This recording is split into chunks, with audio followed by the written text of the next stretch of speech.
আপনি কি আমার সাথে আছেন? যে মাদক সেবী বা মাদক ব্যবসায়ী যেখানে থাকবে তাদেরকে আপনি ধরে পাবেন, পাবেন না? পাবেন তো?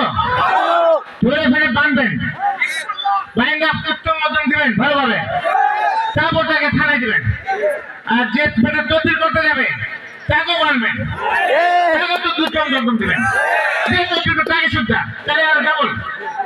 এবং প্রশাসনকে আমি বলে যাচ্ছি, কোন অবস্থায় মাদক এই আল্লাহর রহমতে তিনখানায় থাকতে পারবে না, জুয়াও থাকতে পারবে না। একটা পরিবারে একজনের মাদক সেবী থাকে, পরিবার ধ্বংস হয়ে যায় এবং আরো আশেপাশে লোকজনকে ধ্বংস করে ফেলে। তার মানে সেও নেশা করা শুরু করে, একজন থেকে আরেকজন থেকে আরেকজন ভিতরে শোয়াচের মতো নিজে শেষ হয়, পরিবার বউকে মারে, যা আসে সব নিয়ে যায়, একে নিয়ে বিক্রি সব শেষ। তো সেটা আমরা দিতে পারি না।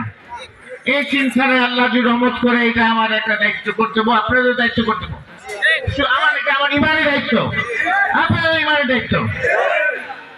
পরিশেষে আপনার কাছে দোয়া চাবো, আপনার কাছে বলবো আমার জন্য দোয়া করবেন, আমার নেত্রীর জন্য দোয়া করবেন। আল্লাহ হাফেজ।